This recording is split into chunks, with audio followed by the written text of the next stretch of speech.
In the personal story segment tonight, the power of Palin. When Sarah Palin went on her Facebook page last weekend, worrying that the Democrats' health reform plan would include death panels, she kicked up a storm that no one saw coming. And now, key senators say they will exclude an end-of-life care provision from their legislation. Joining us from Las Vegas is Amanda Carpenter, a reporter for the Washington Times, and from Los Angeles, Matthew Littman, a former speechwriter for Joe Biden. Now, I want to start with you, Joe, because it seems like Friday nights, you're always on the show Friday nights when I'm hosting. And I want to start with you about the power of Palin. Was she able to move this debate with the death panel branding? Because it seems to me that really resonated with a lot of folks across the country. I think it resonated with some conservatives, and I think more importantly was that Charles Grassley basically repeated what Sarah Palin said the other day. Of course, as it turns out, what Sarah Palin refers to as death panels, she was for a year and a half ago when she was governor of Alaska.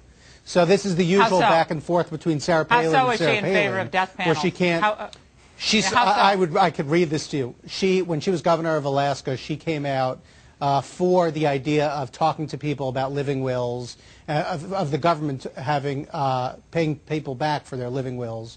And she came out and said that that was a good idea, and talking to people about end-of-life care in advance was a good idea, some health care day or something in Alaska.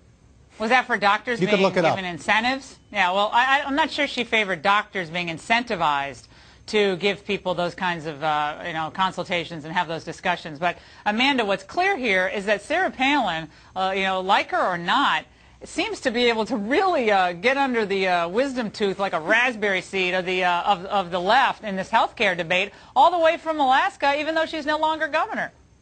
Yeah, I mean, all she did was issue a Facebook statement on August 7th, a Friday night at that.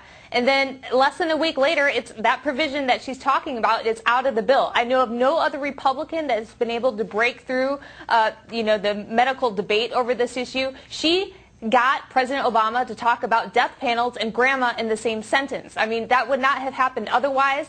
I think she's making a really powerful offensive move and separating herself from other Republicans. You have guys like Bobby Jindal talking about how to make health care bipartisan, and she's just saying, no, this will end up to rationing care, and clearly that has a lot of powerful influence.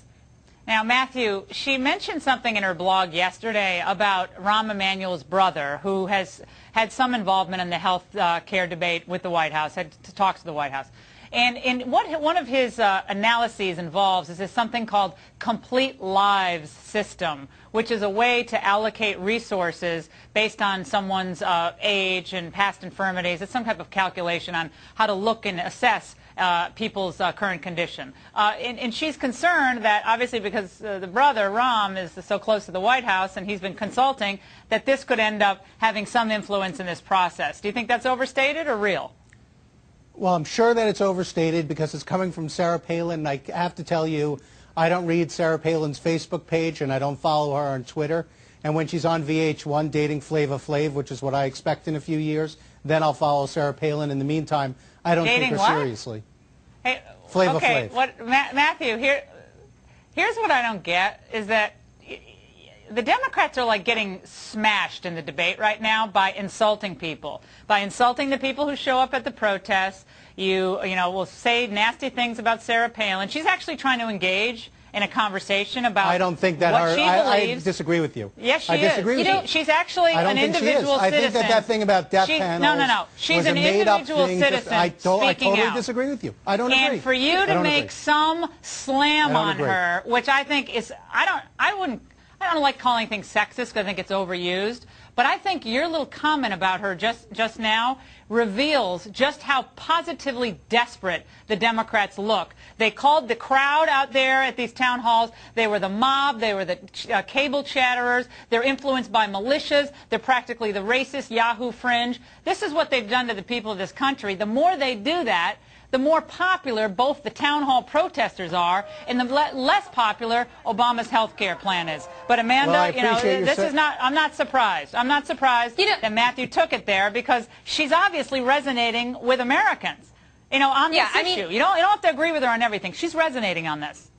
Yeah, I think it's amazing that she can get people to talk about death panels and health care. And, you know, really, if Democrats really didn't pay attention to what she thought and just dismissed her as a failed vice presidential candidate and former governor, I mean, she wouldn't have this influence. But what is really interesting about what Sarah Palin is doing is that she is talking directly to the public through Facebook. I mean, this is a pretty innovative move for a leading Republican like her, not to go through consultants, not to use PR spin. Right. I mean, she's talking. She's saying what she wants to think. If you want to see someone who is genuine, who talks about what she wants to talk about, who isn't doing all the PR spin, it's Sarah Palin. And, you know, a lot of people don't like that she can inject that into the public debate in the way that she's doing. And, Matt, you're one of them. Matthew, go ahead. Well, I don't think that she's genuine. I think that she's a complete phony. I don't think she's genuine at all. And it's proven by her track record where she takes two sides. It's not a personal attack. Laura, the fact of the matter is that Sarah Palin takes she should be dating Flavor Flav. That's not a personal attack. Question? No, I think that's a compliment for Sarah Palin.